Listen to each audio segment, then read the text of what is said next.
오늘 이 영상이 여러분에게 닿았다는 것, 그것은 우연이 아닙니다. 이미 하나님께서 여러분의 가정을 기억하고 계시다는 증거입니다. 여러분, 영상 시작하기 전에 부탁 하나만 드리겠습니다. 지금 바로 좋아요 버튼을 눌러주세요. 그 작은 클릭 하나가 오늘 여러분의 식탁을 기도의 자리로 바꾸는 믿음의 고백이 될 수 있습니다. 그리고 구독 버튼 꼭 눌러주시고요. 옆에 있는 알림 설정까지 해두시면 매일 아침 하나님의 말씀이 가장 먼저 여러분을 깨울 것입니다. 마지막으로 댓글에 아멘이라고 남겨주세요. 이 기도가 이 화면을 넘어 여러분 가정 위에 실제로 선포되기를 함께 믿겠습니다. 자, 그럼 시작하겠습니다. 혹시 지금 이런 고민을 하고 계시지 않습니까? 열심히 기도하는데 왜 우리 가정은 변하지 않을까? 하나님께 간절히 구하는데 왜 재정은 여전히 막혀 있을까? 교회에서는 은혜 받는데 집에만 오면 왜 이렇게 무겁고 답답할까?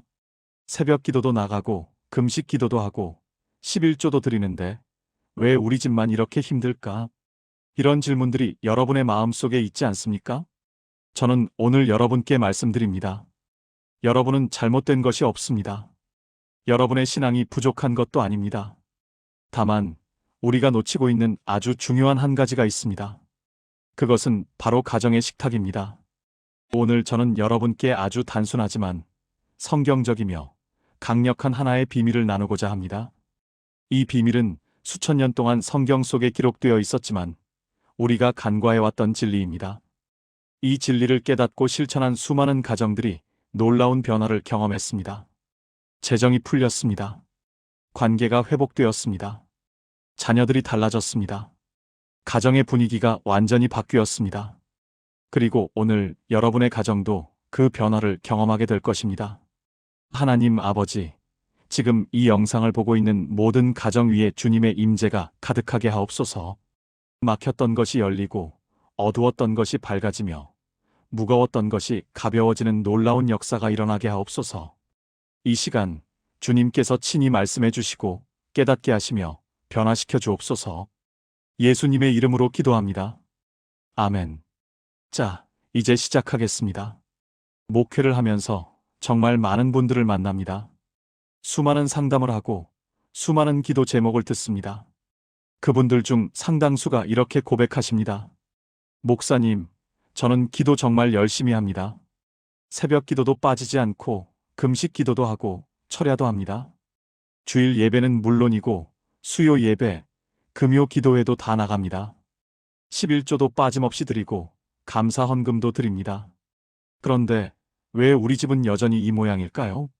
통장 잔고는 그대로이고 자녀와는 대화가 단절되어 있고 부부 사이는 점점 더 차갑게 식어갑니다. 심지어 어떤 분은 이렇게 말씀하셨습니다. 목사님, 제가 뭘 잘못한 걸까요? 하나님이 저를 미워하시나요? 왜 다른 사람들은 다 잘 되는데 우리 집만 이렇게 힘들까요? 혹시 여러분도 그렇지 않으십니까? 여러분도 이런 생각을 해보신 적이 있지 않으십니까? 저는 이런 질문을 드리고 싶습니다. 그렇게 열심히 기도하시는데 가정에서는 언제 기도하십니까? 하루 3번 밥을 먹으면서 단 한 번이라도 식탁에서 하나님께 감사를 드리십니까? 아침에 일어나서 점심 먹으면서 저녁에 가족이 모여서 하나님의 이름을 부르십니까? 놀랍게도 많은 분들이 대답을 못하십니다. 그게 그러니까 바빠서요. 시간이 없어서요. 아이들이 학교 가느라 바쁘고 저는 출근해야 하고요. 여러분, 이것이 오늘날 대한민국 크리스천 가정의 현실입니다. 교회에서는 기도하는데 가정에서는 기도하지 않습니다. 예배당에서는 찬양하는데 집안에서는 불평합니다. 성전에서는 감사하는데 식탁에서는 침묵합니다. 주일에는 하나님을 예배하는데 월요일부터 토요일까지는 하나님을 잊어버립니다. 이것이 문제입니다. 신명기 6장 4절부터 7절까지 함께 보시겠습니다. 이스라엘아 들으라.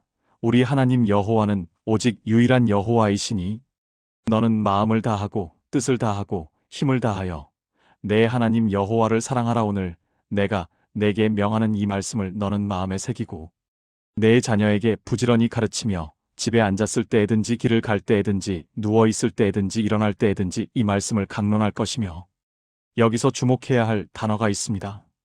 집에 앉았을 때에든지. 이것이 언제입니까? 바로 식사 시간입니다. 고대 이스라엘 가정에서 가족이 함께 앉는 가장 중요한 시간은 바로 식탁 앞이었습니다. 그들에게 식사는 단순히 배를 채우는 시간이 아니었습니다.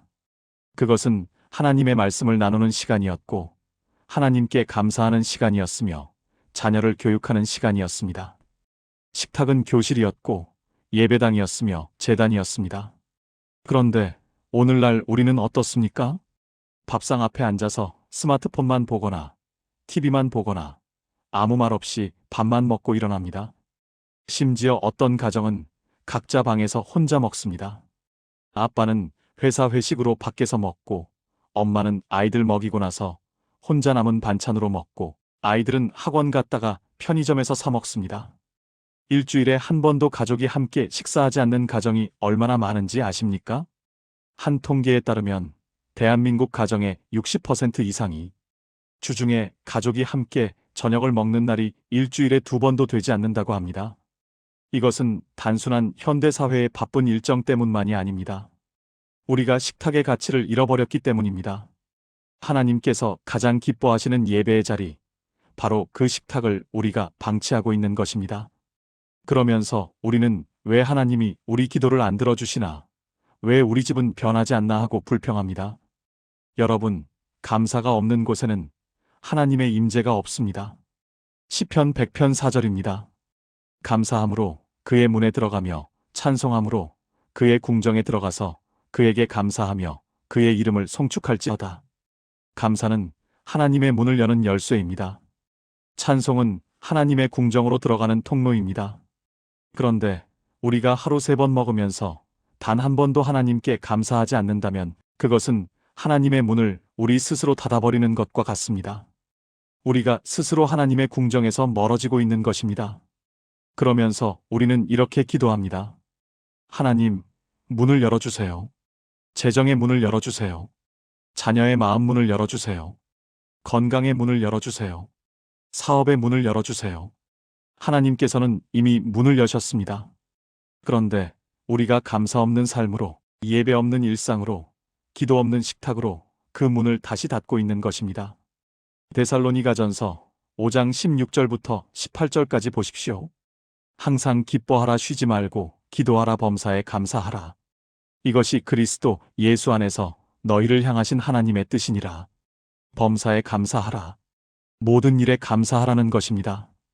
그렇다면 우리가 하루에 가장 자주 반복하는 일이 무엇입니까? 바로 식사입니다. 아침, 점심, 저녁 하루에 3번, 1년이면 1000번이 넘습니다. 그 1000번이 넘는 순간마다 하나님께 감사한다면 어떻게 되겠습니까?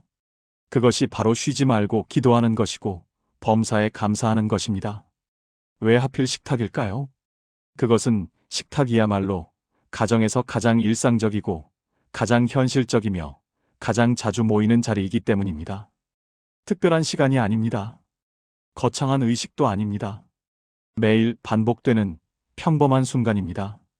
그런데 하나님은 바로 그 평범함 속에서 역사하시기를 원하십니다. 하나님은 특별한 날, 특별한 장소에서만 역사하시는 분이 아닙니다. 하나님은 우리의 일상 속에서, 우리의 평범한 순간 속에서 함께 하시기를 원하십니다. 오병이어의 기적을 기억하십니까? 요한복음 6장 1절부터 13절까지의 이야기입니다. 5,000명이 넘는 사람들이 예수님의 말씀을 들으러 모였습니다. 그런데 먹을 것이 없었습니다. 제자들은 걱정했습니다. 이 많은 사람들을 어떻게 먹입니까? 그때 한 아이가 보리떡 5개와 물고기 2마리를 가지고 있었습니다. 예수님께서는 떡과 물고기를 가지고 무엇을 하셨습니까? 요한복음 6장 11절입니다. 예수께서 떡을 가져 축사하신 후에 앉아있는 자들에게 나누어 주시고 물고기도 그렇게 그들의 원대로 주시니라. 축사하셨습니다. 감사 기도를 드리신 것입니다. 음식을 앞에 두고 하나님께 감사를 드리신 것입니다. 그리고 그 순간 놀라운 일이 일어났습니다. 5개의 떡과 2마리의 물고기가 5,000명을 먹이는 기적이 일어났습니다. 먹이고도 남아서 12광주리에 가득 담았습니다. 여러분, 이것이 바로 식탁에서의 감사가 가져오는 기적입니다. 우리 가정의 식탁도 마찬가지입니다. 그 식탁 위에서 감사와 축복이 선포될 때 하나님은 그곳을 통해 우리 가정 전체를 먹이시는 기적을 일으키십니다. 적은 것이 많아지고 부족한 것이 풍족해지며 막혔던 것이 뚫립니다. 이것은 단순히 물질적인 기적만을 말하는 것이 아닙니다. 관계의 기적이 일어납니다. 대화가 단절되었던 가정의 대화가 살아납니다. 마음이 다쳤던 자녀들이 마음을 엽니다. 차갑게 식어있던 부부관계가 다시 따뜻해집니다. 왜 그럴까요? 하나님이 그 자리에 함께 하시기 때문입니다. 이제 조금 더 깊이 들어가 보겠습니다. 단순히 감사합니다 하고 끝내는 것이 아니라 그 기도 속에서 이름을 부르는 것이 얼마나 중요한지 말씀드리고자 합니다. 요한복음 10장 3절입니다. 문지기는 그를 위하여 문을 열고 양은 그의 음성을 듣나니 그가 자기 양의 이름을 각각 불러 인도하여 내느니라. 예수님은 우리를 이름으로 부르십니다. 너희들이라고 뭉뚱그려 부르지 않으십니다. 사람들아 하고 일반화하지 않으십니다. 각각의 이름을 불러 인도하십니다. 왜 그럴까요? 이름은 그 사람의 존재 전체를 의미하기 때문입니다. 이름을 부른다는 것은 그 사람을 인격적으로 대한다는 의미입니다. 이름을 부른다는 것은 그 사람을 기억한다는 의미입니다. 이름을 부른다는 것은 그 사람을 사랑한다는 의미입니다. 성경을 보십시오. 하나님께서 사람을 부르실 때마다 항상 이름을 부르셨습니다. 창세기 22장 아브라함아, 아브라함아. 출애굽기 3장 모세야, 모세야. 사무엘상 3장 사무엘아, 사무엘아. 사도행전 9장 사울아, 사울아. 하나님은 우리의 이름을 아십니다. 하나님은 우리를 한 명 한 명 기억하십니다. 이사야 43장 1절입니다. 야곱아, 너를 창조하신 여호와께서 지금 말씀하시느니라. 이스라엘아, 너를 지으신 이가 말씀하시느니라. 두려워하지 말라. 내가 너를 구속하였고 내가 너를 지명하여 불렀나니 너는 내 것이라. 내가 너를 지명하여 불렀나니 이름을 불러 부르셨다는 것입니다. 그리고 말씀하십니다. 너는 내 것이라. 이름을 부른다는 것은 소유를 의미합니다. 관계를 의미합니다. 언약을 의미합니다. 많은 부모님들이 이렇게 기도합니다. 하나님, 우리 애들 축복해 주세요. 물론 좋은 기도입니다. 하지만 이 기도는 너무 막연합니다. 하나님은 구체적인 분이십니다. 성경 어디를 봐도 막연하게 역사하신 적이 없으십니다. 아브라함을 부르실 때도, 모세를 부르실 때도, 다윗을 부르실 때도, 베드로를 부르실 때도, 바울을 부르실 때도 이름을 불러 부르셨습니다. 우리도 마찬가지입니다. 식탁에서 기도할 때 자녀의 이름을 직접 불러주십시오. 하나님, 우리 민준이를 기억해 주세요. 오늘 학교에서 평안하게 하시고 친구들과 좋은 관계를 맺게 하시며 하나님의 지혜를 주세요. 하나님, 우리 서연이를 지켜주세요.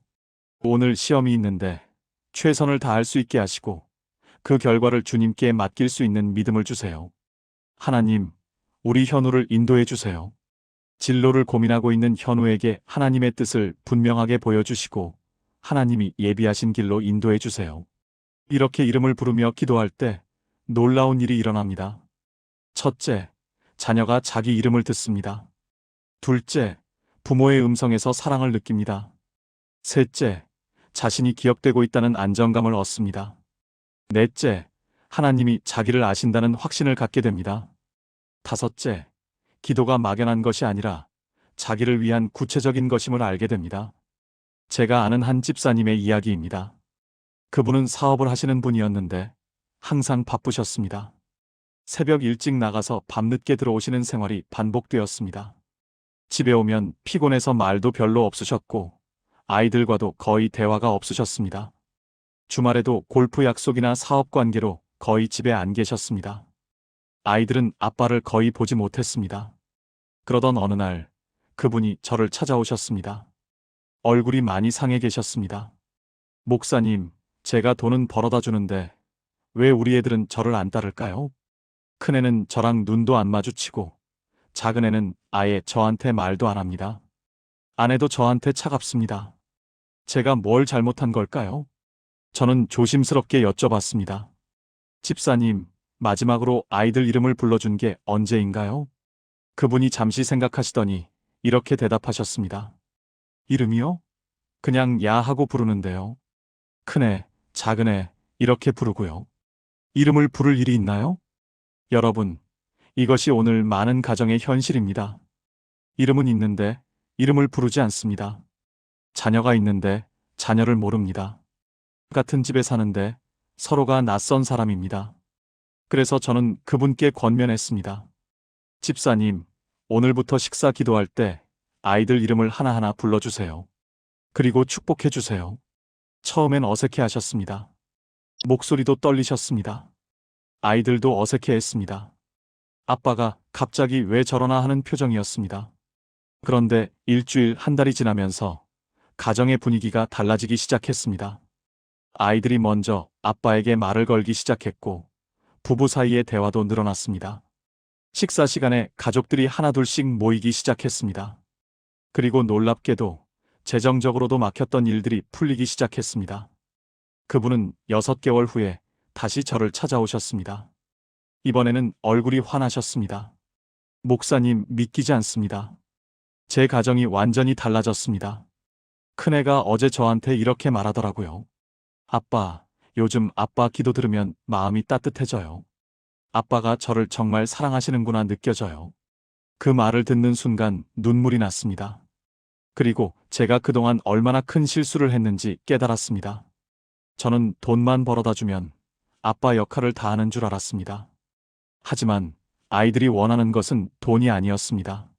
아빠의 관심이었고, 아빠의 사랑이었고, 자기 이름을 불러주는 아빠의 음성이었습니다. 그리고 목사님, 더 놀라운 것은 사업입니다. 막혀있던 계약이 성사되었고, 새로운 거래처가 생겼고, 수익이 늘었습니다. 저는 아무것도 바꾸지 않았습니다. 그냥 매일 식사 때 30초씩 기도했을 뿐입니다. 하지만 하나님이 모든 것을 바꾸셨습니다. 왜 그럴까요? 영적 질서가 회복되면 모든 것이 제자리를 찾기 시작합니다. 가정은 하나님이 세우신 가장 기본적인 공동체입니다. 창세기 2장에서 하나님이 가장 먼저 세우신 것이 가정입니다. 교회보다 먼저, 국가보다 먼저 하나님이 세우신 것이 가정입니다. 그 가정이 영적으로 건강해지면 재정도, 관계도, 건강도 모든 것이 함께 회복됩니다. 이것은 신비한 이야기가 아닙니다. 성경적 원리입니다. 마태복음 6장 33절입니다. 너희는 먼저 그의 나라와 그의 의를 구하라 그리하면 이 모든 것을 너희에게 더하시리라. 먼저 하나님의 나라를 구하는 것, 그것은 거창한 곳에서 시작되는 것이 아닙니다. 바로 우리 가정의 식탁에서 자녀의 이름을 부르며 하나님께 감사드리는 것에서 시작됩니다. 하나님의 나라는 멀리 있지 않습니다. 하나님의 나라는 바로 여러분의 가정에서 시작됩니다. 사도행전 2장 46절을 보십시오. 날마다 마음을 같이하여 성전에 모이기를 힘쓰고 집에서 떡을 떼며 기쁨과 순전한 마음으로 음식을 먹고. 초대교회 성도들은 성전에서만 예배한 것이 아니었습니다. 집에서 떡을 떼며 함께 음식을 먹었습니다. 이것이 바로 가정 예배의 원형입니다. 그들에게 식사는 단순히 배를 채우는 행위가 아니었습니다. 그것은 예배의 연장이었습니다. 함께 앉아서 하나님께 감사하고 서로를 축복하며 말씀을 나누는 거룩한 시간이었습니다. 그래서 그들의 가정은 교회와 같았습니다. 집이 곧 성전이었고 식탁이 곧 제단이었습니다. 사도행전 2장 42절부터 47절까지를 보면 초대교회 성도들의 삶이 나옵니다. 그들이 사도의 가르침을 받아 서로 교제하고 떡을 떼며 오로지 기도하기를 힘쓰니라. 떡을 뗀다는 것은 함께 식사한다는 의미입니다. 그리고 그 식사는 단순한 식사가 아니었습니다. 성찬식의 연장이었고 예배의 일부였으며 교제의 수단이었습니다. 믿는 사람이 다 함께 있어 모든 물건을 서로 통용하고 또 재산과 소유를 팔아 각 사람의 필요를 따라 나눠주며 날마다 마음을 같이하여 성전에 모이기를 힘쓰고 집에서 떡을 떼며 기쁨과 순전한 마음으로 음식을 먹고 하나님을 찬미하며 또 온 백성에게 칭송을 받으니 주께서 구원받는 사람을 날마다 더하게 하시니라. 날마다 마음을 같이하여 집에서 떡을 떼며 기쁨과 순전한 마음으로 음식을 먹었습니다. 그 결과가 무엇입니까? 주께서 구원받는 사람을 날마다 더하게 하셨습니다. 교회가 부흥했습니다. 복음이 전파되었습니다. 기적이 일어났습니다. 그 시작이 무엇이었습니까? 집에서 떡을 떼는 것, 즉 가정에서의 예배, 식탁에서의 교제였습니다.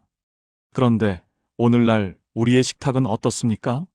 TV가 켜져 있고 각자 스마트폰을 보며 말없이 밥만 먹고 일어납니다. 심지어 어떤 가정은 아예 함께 먹지도 않습니다. 아빠는 회사에서, 엄마는 따로, 아이들은 각자 방에서 먹습니다. 한 연구 결과에 따르면 가족이 함께 식사하는 것이 자녀의 정서 발달, 학업 성취, 사회성 발달에 결정적인 영향을 미친다고 합니다. 가족과 함께 식사하는 빈도가 높은 아이들이 그렇지 않은 아이들보다 우울증과 비행, 청소년이 될 확률이 현저히 낮다고 합니다. 이것은 단순히 시간이 없어서가 아닙니다. 우선순위의 문제입니다. 우리는 식탁의 가치를 잃어버렸습니다. 그래서 가정이 무너지고 관계가 단절되고 영적으로 메말라가는 것입니다. 여러분, 오늘부터 식탁을 다시 보십시오. 그것은 그냥 밥 먹는 곳이 아닙니다. 가정의 제단입니다. 레위기를 보면 이스라엘 백성들은 제단에서 제사를 드렸습니다. 그들은 제물을 가져와 하나님께 드렸습니다.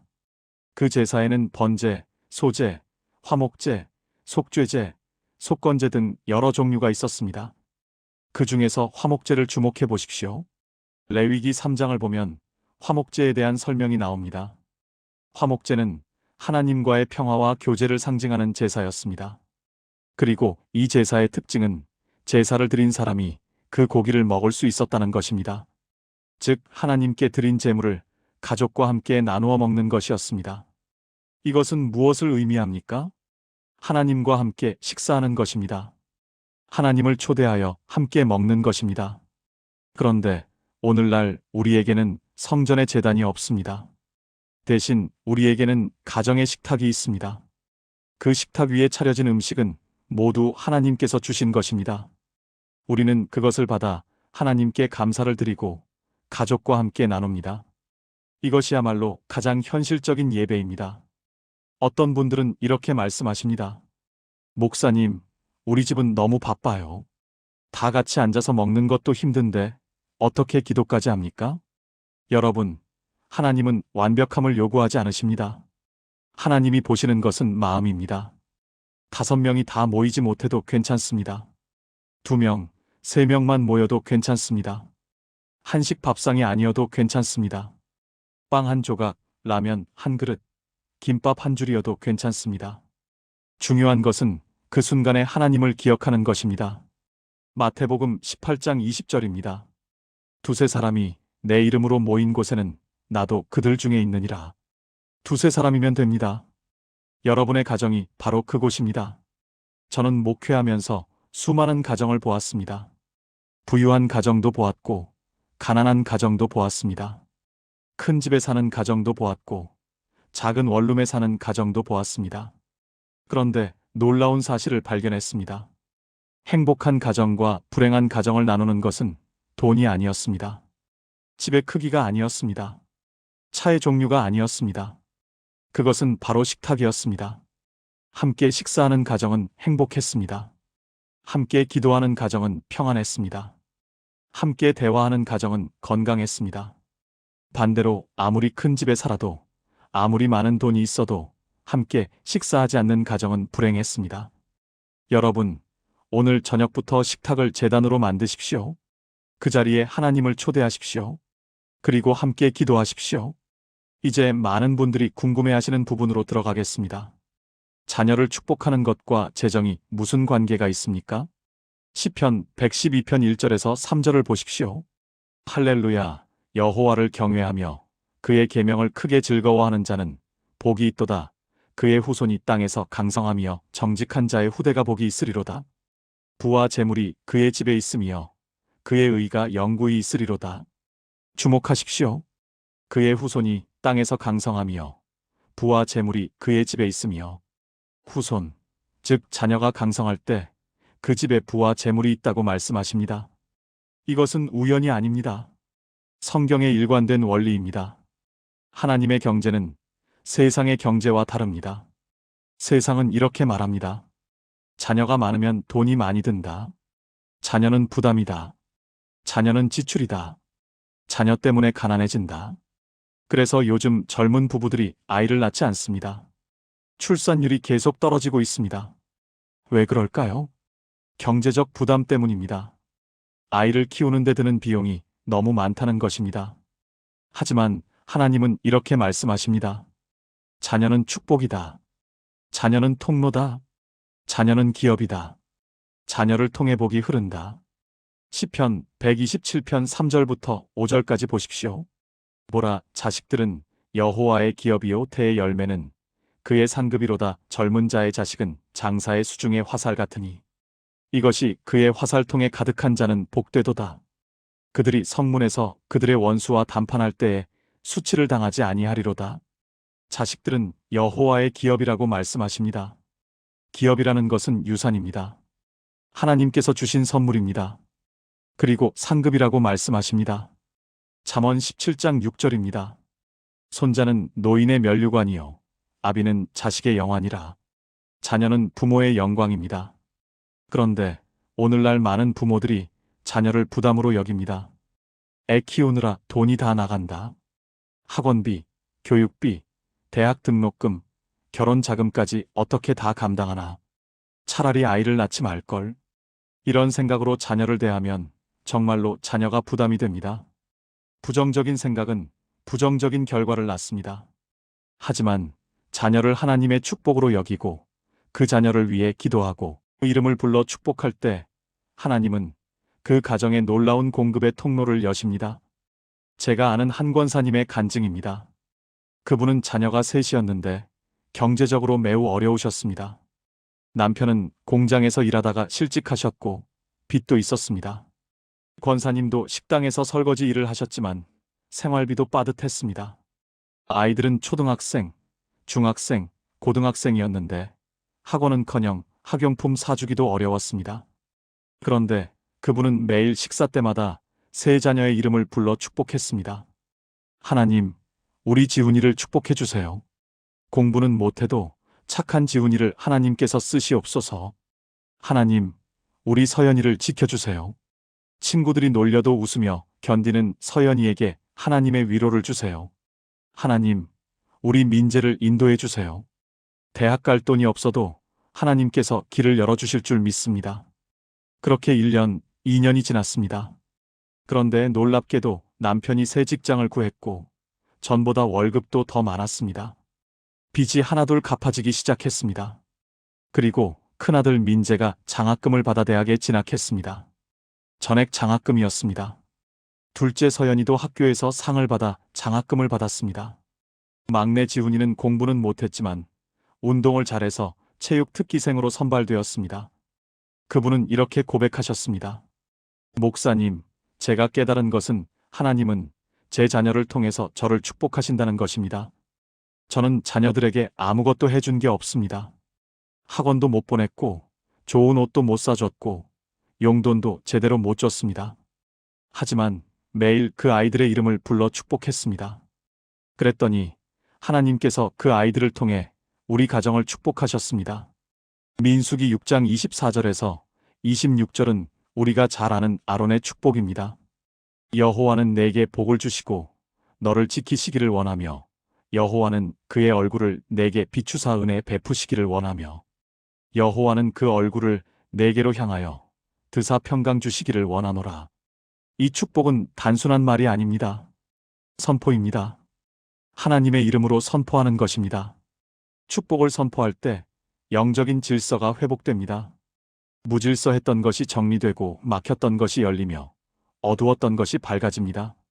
그래서 우리가 자녀에게 이 축복을 선포할 때 그 자녀의 삶 속에서 하나님의 질서가 세워지고 그 질서는 가정 전체의 질서로 확장되며 결국 재정의 질서까지 회복됩니다.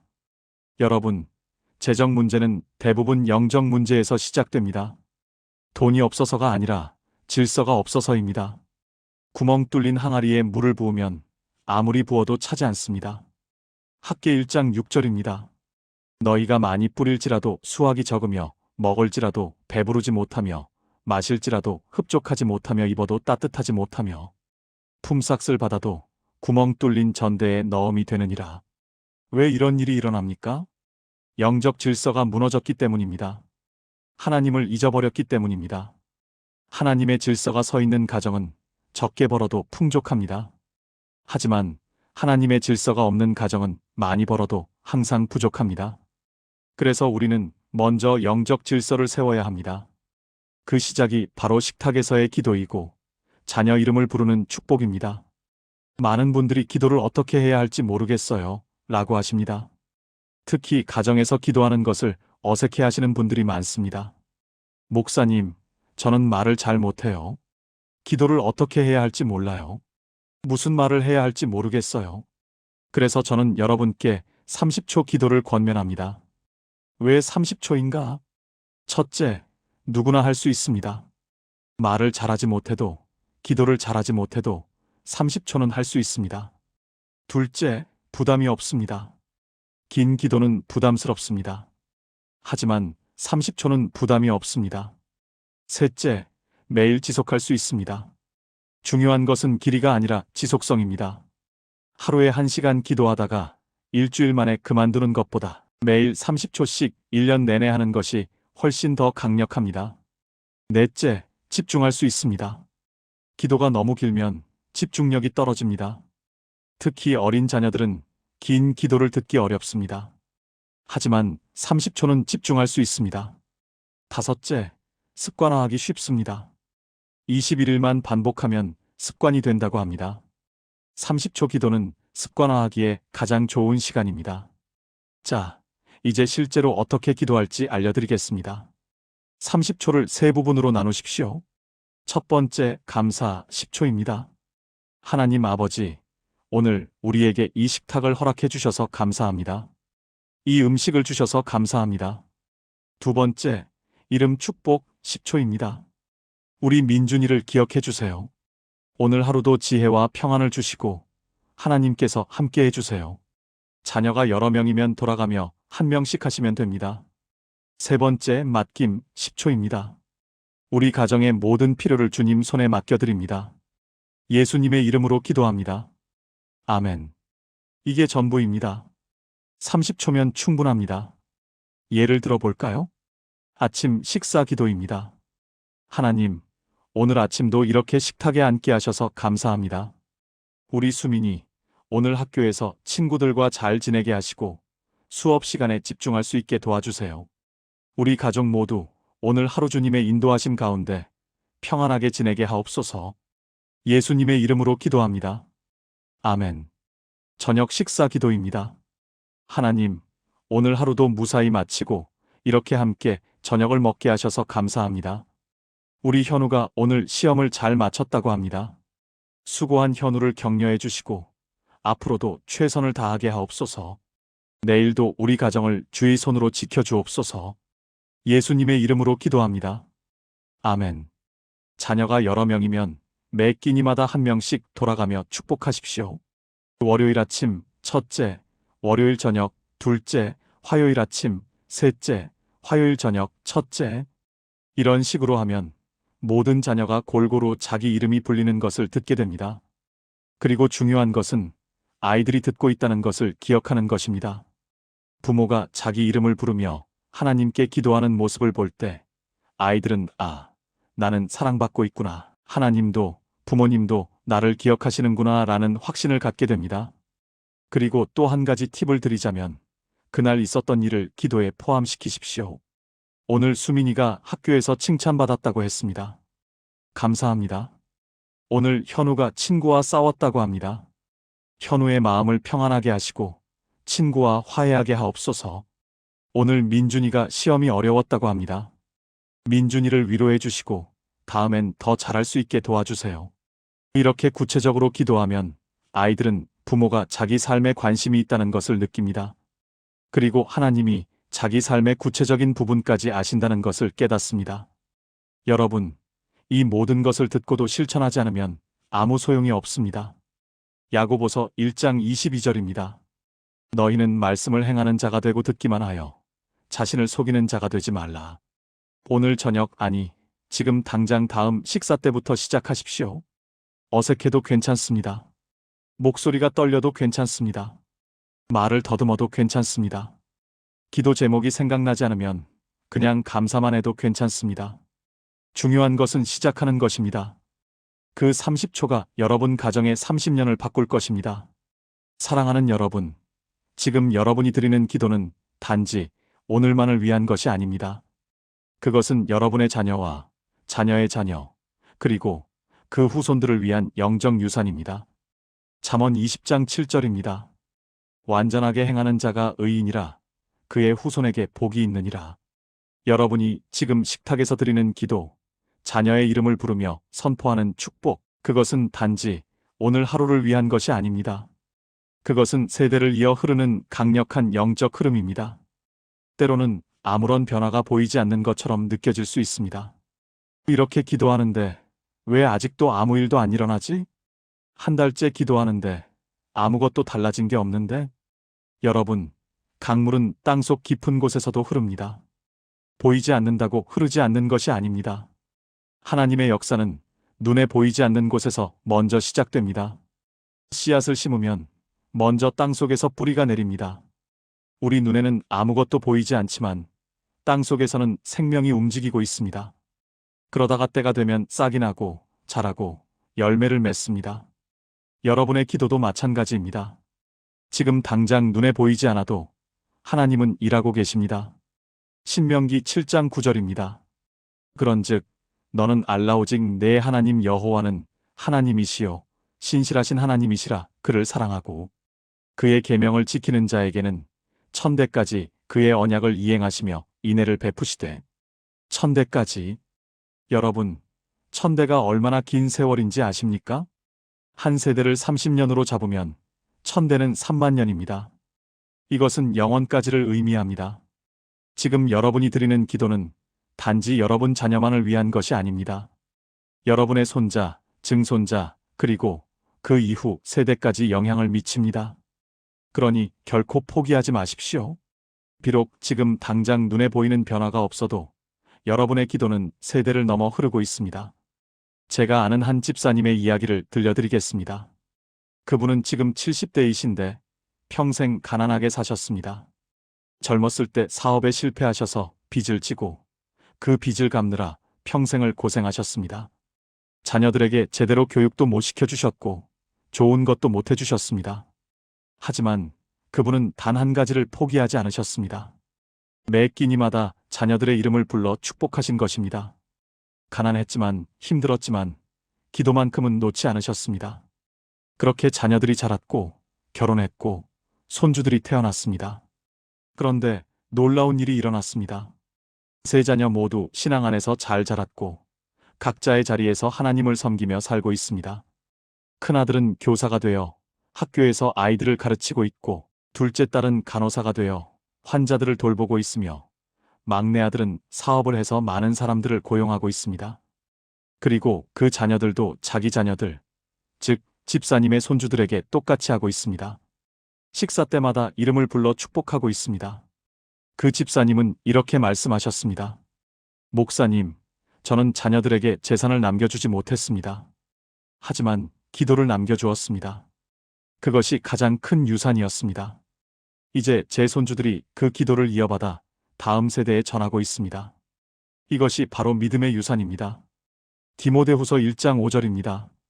이는 내 속에 거짓이 없는 믿음이 있음을 생각함이라. 이 믿음은 먼저 내 외조모 로이스와 내 어머니 유니게 속에 있더니 내 속에도 있는 줄을 확신하노라. 디모데의 믿음은 외할머니 로이스로부터 시작되었습니다. 로이스가 유니게에게 전했고 유니게가 디모데에게 전했습니다. 3대에 걸친 믿음의 전수입니다. 여러분의 기도도 마찬가지입니다. 지금 여러분이 자녀에게 하는 기도는 자녀에게서 끝나지 않습니다. 자녀가 자기 자녀에게 전할 것이고 그 자녀가 또 다음 세대에 전할 것입니다. 그러니 결코 포기하지 마십시오. 오늘 여러분은 아주 단순하지만 아주 강력한 진리를 들으셨습니다. 가정의 식탁은 제단이다. 자녀의 이름을 부르는 것은 축복이다. 30초의 기도가 30년을 바꾼다. 이제 선택은 여러분의 몫입니다. 이것을 좋은 설교였다라고만 기억하고 넘어갈 수도 있습니다. 아니면 오늘부터 바로 실천할 수도 있습니다. 저는 여러분께 간곡히 부탁드립니다. 오늘부터 시작하십시오. 오늘 점심, 오늘 저녁, 내일 아침, 어느 때든 괜찮습니다. 식탁에 앉거든 30초만 시간을 내십시오. 하나님께 감사하고 자녀의 이름을 부르며 가정을 주님께 맡기십시오. 그 작은 순종이 여러분 가정의 역사를 바꿀 것입니다. 하나님 아버지, 지금 이 영상을 보고 있는 모든 가정 위에 주님의 크신 축복을 부어주옵소서. 오늘부터 식탁에서 기도하기로 결단하는 모든 가정 위에 성령의 기름을 부어주옵소서. 막혔던 재정의 문이 열리고 단절되었던 관계가 회복되며 어두웠던 가정의 빛이 비추이는 놀라운 역사가 일어나게 하옵소서.